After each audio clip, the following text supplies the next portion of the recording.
तो आ गए आप। Hello, welcome back. मैं विनीत कुमार आपका फिर से स्वागत करता हूं आपके अपने चैनल विनीत ब्लॉग्स में। तो आज के इस वीडियो में हम बात करने वाले हैं 1 साल एक्सपीरियंस के बाद एक मैकेनिकल इंजीनियर की कितनी सैलरी बढ़ती है। तो चलिए वीडियो को स्टार्ट करते हैं। तो इस वीडियो में मैं अपनी एक्सपीरियंस आप तक शेयर करने वाला हूं, तो वीडियो में बने रहे। यदि आपके पास 1 साल का एक्सपीरियंस है, एक्सपीरियंस तब काउंट होता है जब आप किसी कंपनी में एक परमानेंट एम्प्लॉय हो। यदि आपने किसी कंपनी में 1 साल ट्रेनिंग का काम किया है तो उसका एक्सपीरियंस बिल्कुल भी काउंट नहीं होता है। वो एक ट्रेनिंग सर्टिफिकेट है, आपने एक जगह पर ट्रेनिंग किया है। तो मैं 2-3 साल तक यहाँ पे अलग अलग कंपनी में ट्रेनिंग करता रहा और कहीं भी मुझे प्रोविजनल के लिए सिलेक्शन नहीं हुआ। बहुत ज़्यादा हाथ पैर मारे लेकिन नहीं हुआ। 3 साल तक मैं अलग अलग कंपनी में जॉब करता रहा। फिर मेरी किस्मत खुली जब मैं जय हिंद में 1 साल काम किया एज ए ट्रेनी इंजीनियर।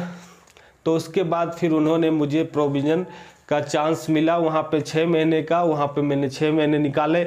1 साल ट्रेनिंग के बाद जब आप प्रोविजनल पीरियड में जाते हो तो उसके बाद थोड़ी सी सैलरी आपकी इंक्रीमेंट होती है उस टाइम में। तो उस जगह पे मेरी करीबन 2-2.5 हज़ार तक ट्रेनी से ज़्यादा सैलरी बढ़ी थी। तो 6 महीने मैंने वहाँ पे प्रोविजनल पीरियड में था। 6 महीने के बाद फिर मुझे कंफर्म कर दिया गया। जब मेरी कंफर्मेशन हुई फिर उस समय मेरी सैलरी करीबन 1,000 रुपये बढ़ी। तो उस समय तकरीबन मेरी जो सैलरी थी प्रोविजनल पीरियड ख़त्म होने के बाद जब मैं कंफर्म था कंपनी में, अब मेरी एक्सपीरियंस काउंट होना स्टार्ट हो गई थी। तो उस समय तकरीबन मेरी सैलरी थी 18,000 CTC थी।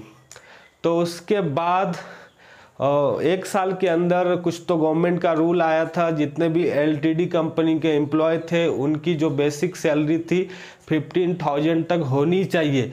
तो जब मेरी बेसिक सैलरी बढ़ी उस रूल रेगुलेशन उस पॉलिसी के अंदर, तो मेरी जो CTC बढ़ करके 20,000 हो गई, 20,000 तक की CTC। और वहाँ पे मैंने तकरीबन 2 साल काम किए और उस दरमियान हर साल मेरी जो सैलरी है मेरी परफॉर्मेंस के अनुसार 3,500 तक, 3,800, 4,000, 3,500 तक बढ़ी हर साल। तो तकरीबन मेरी सैलरी वहाँ पे जब मैंने जय हिंद को छोड़ा था तो 24 तक चली गई थी। और उसके बाद फिर मैं किसी और कंपनी में अभी फ़िलहाल जॉब कर रहा हूँ। तो आप यदि 1 साल किसी कंपनी में टाइम देते हो, जब आप किसी कंपनी में एज ए परमानेंट एम्प्लॉय 1 साल कंप्लीट करते हो तो हर साल कंपनी में इंक्रीमेंट होता है।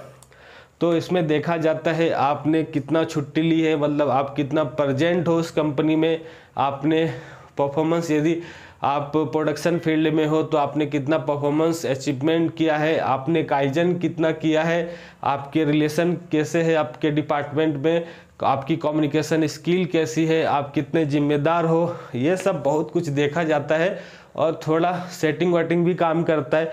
यदि आपके बॉस के साथ या फिर प्लांट में आपके प्रोडक्शन में जिसका चलता है उसके साथ आपका रिलेशनशिप कैसा है, उस हिसाब से जो जेन्युइन है वही बातें मैं बता रहा हूँ।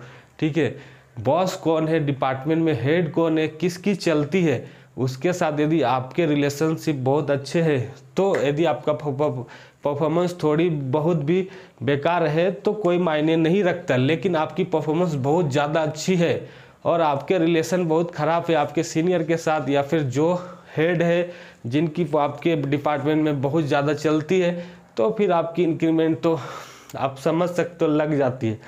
तो ऐसा ही कुछ है इस फील्ड में।